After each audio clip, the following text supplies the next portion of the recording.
Hello guys, this is your economics lecture with Mana Yadav, Commerce Center. And today we will discuss about the topic of our Indian development part first. Chapter first. Indian development का जो chapter first है at the time of independence, हम उसकी बात करेंगे कि independence के time पर हमारी इकोनॉमी कैसे। सिंपल से चैप्टर हैं, जैसे हमने जो चैलेंजेस थे वो कवर हमने कर लिए हैं, ठीक है। अब हम फर्स्ट चैप्टर से हमने फिर से स्टार्ट कर दिया है ये कि इंडियन डेवलपमेंट का first chapter eight the time of independence और इंडियन इकोनॉमी। चलिए स्टार्ट करते हैं। तो उसमें कुछ एक वर्ड दिए गए हैं जो डिफिकल्ट वर्ड हैं, पहले हम उनके बारे में ही डिस्कस कर लेते हैं कि उनका मतलब होता क्या है। सबसे पहले है कॉलोनियल रूल। क्या था कि जो ब्रिटिश थे उन्होंने इंडियन की इकोनॉमी के ऊपर कम से कम 200 ईयर्स तक राज किया है, उन्हीं के रूल चले थे, ठीक है। जो उन्होंने रूल बनाए थे, रूल्स एंड पॉलिसी, वही चलते थे इंडियन इकोनॉमी में, लोग उनको मानते थे। तो सबसे पहले हम डिस्कस करते हैं वो कब से स्टार्ट हुआ था। वो 1757 से कॉलोनियल रूल, मतलब ब्रिटिश आ गए थे यहाँ पर और वो अपने ही रूल्स एंड पॉलिसी अप्लाई करते थे। तो कॉलोनियल रूल क्या था या कॉलोनियल इकोनॉमी क्या था, ठीक है। हम फर्स्ट ऑफ ऑल इसी के बारे में डिस्कस करेंगे। अगर हम बात करें कि कॉलोनियल रूल के बारे में, फर्स्ट ऑफ ऑल इसी के बारे में डिस्कस करेंगे। कॉलोनियल रूल या कॉलोनियल सिस्टम, ये एक तरीके की क्या होती है, एक सिस्टम होता है जिसके अंदर दो कंट्री इन्वॉल्व होती हैं। फर्स्ट कंट्री क्या होती है, रूलर होती है, दूसरी कंट्री क्या होती है, कॉलोनी होती है। First country is ruler and the another country is colony. जो रूरल कंट्री होती है वो मस्टली क्या करते हैं, mostly rule and policy, rules and policy made करके बनाती हैं। मतलब जो रूरल कंट्री थी वो कौन थी, ब्रिटिश थे। वो अपने रूल्स एंड पॉलिसी जो बनाते थे वही इंडियन इकोनॉमी के ऊपर अप्लाई करते थे। उनको मानता कौन था, हमारी इकोनॉमी। इसलिए हमारी इकोनॉमी क्या थी, कॉलोनी। हमारी इकोनॉमी क्या थी, कॉलोनी। समझ में आ रही बात। तो दो कंट्री होती हैं, एक रूलर और दूसरी कॉलोनी। रूलर जो रूल्स एंड पॉलिसी बनाती है और कॉलोनी जो उन रूल्स एंड पॉलिसी को मानती है, ठीक है। तो ये सब कुछ था ब्रिटिश के टाइम के ऊपर, जिसको हम कॉलोनियल रूल या कॉलोनियल इकोनॉमी भी बोलते हैं, ठीक है। चलिए देखिए नेक्स्ट है स्टेगनेंट इकोनॉमी। अब हम बात करते हैं स्टेगनेंट इकोनॉमी की। स्टेगनेंट इकोनॉमी होती क्या है, it refers to the economy which stuck or very slow at its path of development। मतलब ये एक ऐसी इकोनॉमी जिसमें इट्स वेरी स्लो, मतलब उनकी जो इकोनॉमी का जो डेवलपमेंट का जो पाथ है, द पाथ ऑफ डेवलपमेंट का जो पाथ है वो बहुत ही स्टक एंड स्लो, मतलब ना के बराबर डेवलपमेंट था। कहने का मतलब ये है ऑल ओवर डेवलपमेंट की बात कर रहे हैं, चाहे वो इंफ्रास्ट्रक्चर हो, चाहे पर कैपिटा इनकम हो, चाहे जीडीपी। समझ में आ रही बात यहाँ पे, ठीक है। तो स्टेगनेंट इकोनॉमी वो इकोनॉमी होती है जो डेवलपमेंट के पाथ पे बहुत लो प्रोग्रेस कर रही है, मतलब जिसकी स्पीड बहुत स्लो है, बहुत कम।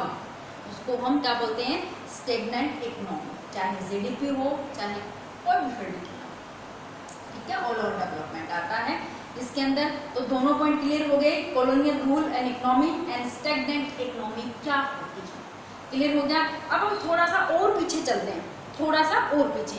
दैट मीन्स 1757 से पहले, ब्रिटिश आने से पहले, जब ब्रिटिश हमारी इकोनॉमी में, हमारी कंट्री में आए, उससे पहले हमारी इकोनॉमी की क्या कंडीशन थी। देखो लिखा है साफ साफ, pre colonial period our economy.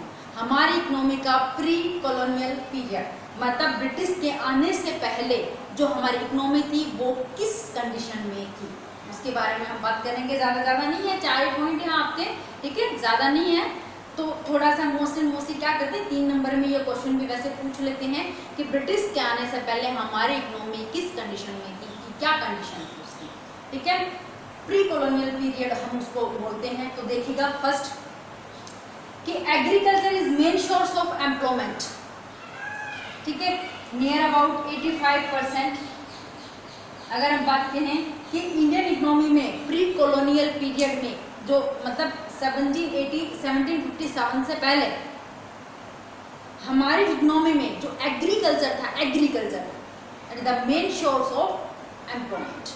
रोजगार का सिर्फ और सिर्फ एक मेन सोर्स यही था, लोगों के पास बाकी कोई और काम नहीं था, वो किसी अनदर वर्क की तरफ मूव भी नहीं करते थे, सिर्फ और सिर्फ क्या काम करते थे, एग्रीकल्चर का। मतलब एक घर में अगर 5 मेंबर हैं, 7 मेंबर हैं, 3 मेंबर हैं, जितने भी मेंबर हैं सभी के सभी एग्रीकल्चर एक्टिविटीज में एंगेज्ड रहते थे। और इंडिया की मोस्टली 85% पॉपुलेशन और engaged in agriculture for employment and livelihood. समझ में आ रही बात? मतलब एग्रीकल्चर ही एक ऐसा काम था जिससे लोग अपना जीने का गुजर बसर वाला काम करते थे, लाइवलीहुड। ठीक है, समझ में आ रही बात? सेकंड देखिएगा, सेकंड था कि crop grown for only self consumptions. Crop जो उगाते थे, जो फसलें जो उगाते थे वो किसके लिए उगाते थे? For only for self consumption, मतलब खुद के यूज के लिए कमाते थे, ना कि किसी ट्रेडिशन, ना कि किसी ट्रेड के लिए। समझ में आ रही बात? ठीक है, जो वो फसलों को क्रॉप करते थे, मतलब क्रॉप ग्रोन था, वो फसल जो उगाते थे वो सिर्फ और सिर्फ सेल्फ कंजम्पशन के लिए, कि इतना उग जाए कि उनके घर का काम चल जाए, बाकी तो वो सोचते ही नहीं थे। समझ में आई बात? और जो आर्टिस्ट थे, एक तरीके के आर्टिस्ट किसे कहते हैं, जो हाथ से काम करते थे, कुछ और अनादर छोटी मोटी चीज़ें बना देते थे, उनके पास जैसे मानो सपोज कीजिएगा कि खेत नहीं थे, तो वो फिर कहाँ से खाते थे? वो फिर ऐसे, ठीक है मैंने आपको ये चेयर दे दी है, ठीक है, अब मेरे को खाने के अनाज दे दीजिए खाने के लिए। समझ में आ रहे?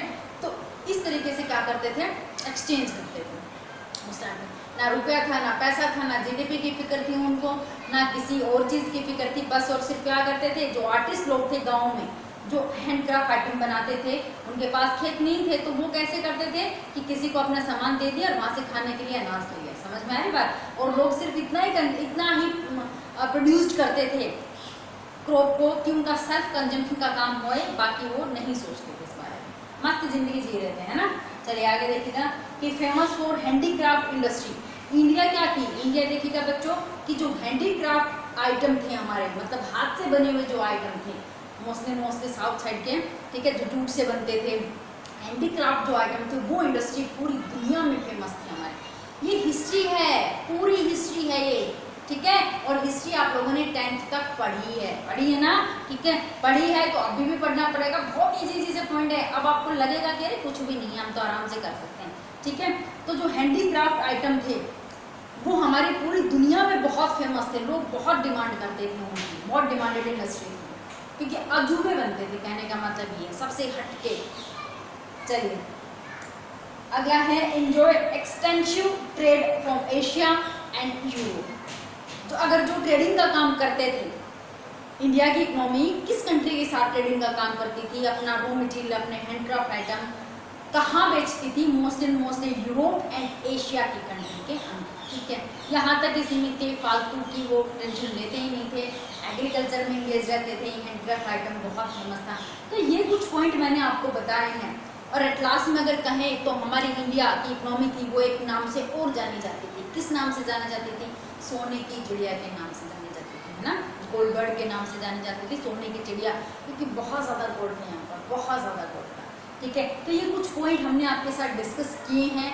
क्यों? क्योंकि मे भी 3 नंबर का यहाँ से एक पॉइंट उठ सकता है, 3 नंबर में आ सकता है कि प्री कॉलोनियल पीरियड में हमारे इकोनॉमी किस कंडीशन में थी, या फिर हमारी इकोनॉमी की क्या कंडीशन।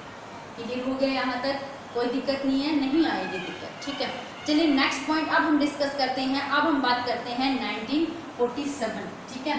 1947 जिस टाइम पर हमारा देश क्या हो गया था, आज़ाद हो गया था। 1947 के अंदर हमारा क्या हो गया, देश हमारा आज़ाद हो गया था। जब हमारा देश ब्रिटिश वापस चले गए थे, ब्रिटिश के वापस जाने के बाद जब हमारा देश आज़ाद हो गया, तो उस टाइम पर हमारी इंडियन इकोनॉमी की क्या कंडीशन थी, उसके क्या फीचर्स थे, मतलब किस कंडीशन में थी वो। ये पहले की बात कर रहे हैं, उनके आने से पहले की। लेकिन जिस टाइम पर वो गए, ब्रिटिश गए यहाँ से 1947 में, तो इसको हम क्या बोलते हैं, at the time of eve of independence, at the time eve of independence our Indian economy. समझ में आई बात? हमारे इंडियन इकोनॉमी के कुछ features at the time eve of independence, independence के टाइम के ऊपर। समझ में आई बात? कौन से पॉइंट डिस्कस करें? यहाँ खत्म हो गया, उसके जाने के बाद क्या कंडीशन थी, अब ये डिस्कस करेंगे। क्लियर है? चलिए देखते हैं फर्स्ट पॉइंट कि 1947 में जाने के बाद हमारी इंडियन इकोनॉमी क्या थी। देखिए सबसे पहले है स्टेगनेंट इकोनॉमी। मैंने पहले भी यहाँ पर डिस्कस किया आपके साथ कि स्टेगनेंट इकोनॉमी क्या होती है। ये वो इकोनॉमी होती है जिसकी ग्रोथ रेट बिल्कुल लो होती है, बिल्कुल ना के बराबर होती है, चाहे वो पर कैपिटा इनकम हो, चाहे वो जीडीपी लेवल हो, ठीक है।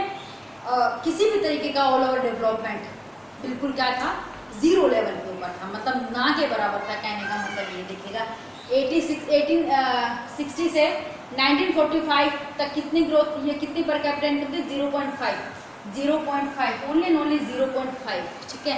जो पर कैपिटा इनकम थी वो 1945 की बात कर रहे हैं, सिर्फ और सिर्फ 0.5% पर कैपिटा इनकम। आप खुद अंदाज़ा लगा सकते हो कि हमारी इकोनॉमी की जो ग्रोथ थी वो क्या थी, पर कैपिटा इनकम थी वो क्या थी, किस लेवल के ऊपर थी, हमारी इकोनॉमी किस कौन सी कंडीशन से जूझ रही थी, ठीक है। इसी को हम बोलते हैं कि स्टेगनेंट इकोनॉमी, बहुत खराब कंडीशन थी, ठीक है।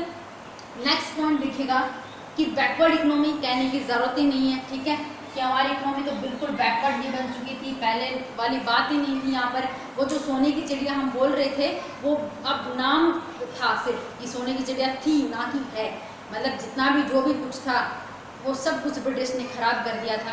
अब हमारी इकोनॉमी सिर्फ एक बैकवर्ड इकोनॉमी बच गई थी। और बैकवर्ड किसके अंदर, बैकवर्ड सबको पता है बैकवर्ड क्या होता है, जिसमें कोई डेवलपमेंट ना, ऑल ओवर कोई डेवलपमेंट ना, बैकवर्ड, ठीक है। और वो बैकवर्डनेस कहाँ कहाँ पर थी देखिएगा, बैकवर्डनेस एग्रीकल्चर सेक्टर में भी था, इंडस्ट्रियल सेक्टर में भी था।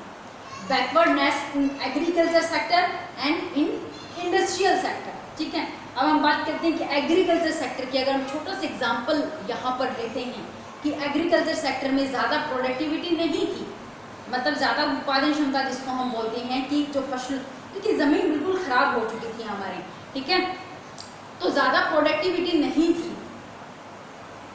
और प्रोडक्टिविटी कितनी थी ये देख लीजिएगा, ये था अभी कितना था, 660 kg किलोग्राम, ठीक है। राइस का कितना प्रोडक्शन होता था, 710 किलोग्राम्स, सिर्फ और सिर्फ इतना ही प्रोडक्शन होता था eight the time of independence. तो दैट मीन्स एग्रीकल्चर सेक्टर कुछ मतलब बहुत पिछड़ा हुआ था, बहुत बैकवर्ड जा चुका था, कोई नई फसलें नहीं उग रही थी, सिर्फ और सिर्फ प्रोडक्शन इतना ही था, लिमिटेड से भी लिमिटेड था, प्रोडक्टिविटी नहीं थी, कोई इरिगेशन फैसिलिटी भी नहीं थी, ठीक है। तो मतलब एग्रीकल्चर सेक्टर का भी बहुत बुरा हाल था eight the time of independence. अब हम बात करते हैं इंडस्ट्रियल सेक्टर की। तो इंडस्ट्रियल सेक्टर में हैवी कैपिटल गुड्स की बहुत ज़्यादा ज़रूरत थी, कैपिटल सपोर्ट की, कैपिटल गुड्स की बहुत ज़्यादा ज़रूरत थी, नई नई इंडस्ट्रियाँ, नई नई टेक्नोलॉजी के एस्टेब्लिश होने की बहुत ज़्यादा नीड थी, क्योंकि इंडस्ट्री में जो टेक्नोलॉजी थी, नई गुड्स थे, वो बिल्कुल ना के बराबर थे, कुछ भी नहीं थे। कैपिटल गुड्स का सपोर्ट तो बिल्कुल भी नहीं था, पैसा ही नहीं था इकोनॉमी के अंदर, इंडस्ट्री किस तरीके से एस्टेब्लिश होती, ठीक है। तो जो हमारा इंडस्ट्रियल सेक्टर था वो भी बैकवर्ड था, पिछड़ा हुआ था, जो एग्रीकल्चर सेक्टर था वो भी पिछड़ा हुआ था। और किसी भी कंट्री की ग्रोथ के लिए दोनों के दोनों सेक्टर का मूव अप होना, इंक्रीज होना बहुत ज़रूरी था, ठीक है। तो ये था बैकवर्ड के हिसाब से।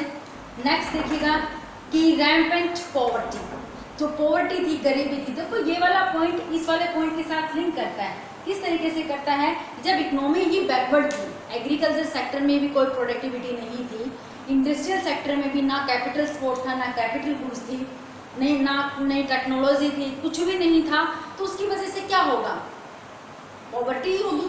तो जो पॉवर्टी थी वो बहुत स्पीडली, ठीक है, गरीबी जिसको हम बोलते हैं वो बहुत ज़्यादा थी, गरीबी, पॉवर्टी, ठीक है। जब इन दोनों जगह कोई भी ग्रोथ नहीं थी तो पॉवर्टी तो अपने आप होगी या नहीं होगी, डेफिनेटली होगी, ठीक है। तो पॉवर्टी बहुत ज़्यादा बढ़ रही थी, गरीबी।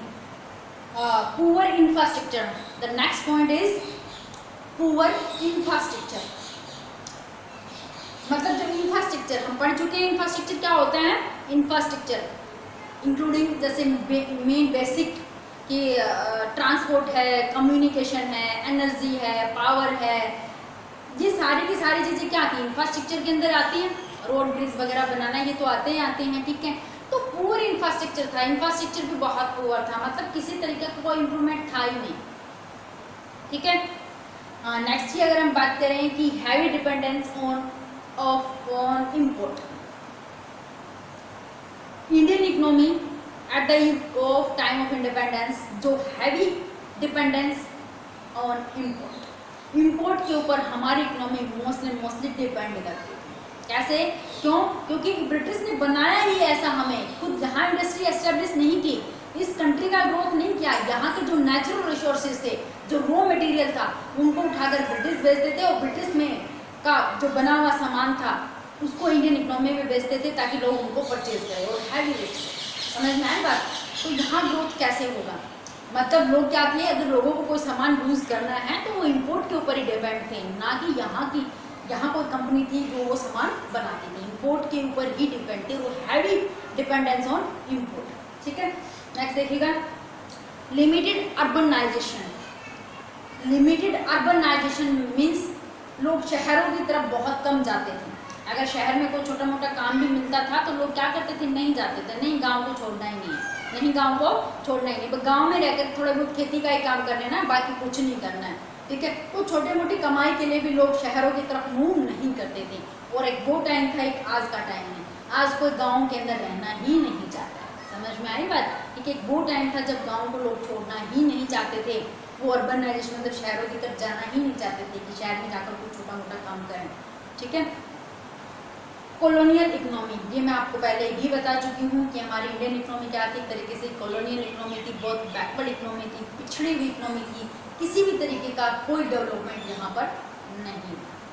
ठीक है, तो ये सारे पॉइंट आज मैंने आपके साथ डिस्कस किए कि कॉलोनियल रूल्स क्या थे, स्टेगनेंट इकोनॉमी क्या थी, प्री कॉलोनियल पीरियड हमारी इकोनॉमी की क्या कंडीशंस थी, and the after colonial period मतलब after at the time of independence हमारे इकोनॉमी के क्या क्या फीचर्स थे, ये सब हम आपके साथ डिस्कस कर चुके हैं। आई थिंक आप लोगों को अच्छे से समझ में। तो आज की वीडियो में इतना ही, कल मिलते हैं अनदर वीडियो के साथ में। एग्रीकल्चर एंड इंडस्ट्रियल सेक्टर के बारे में डिस्कस करेंगे कि वहाँ कितना डेवलप। ठीक है, चलिए।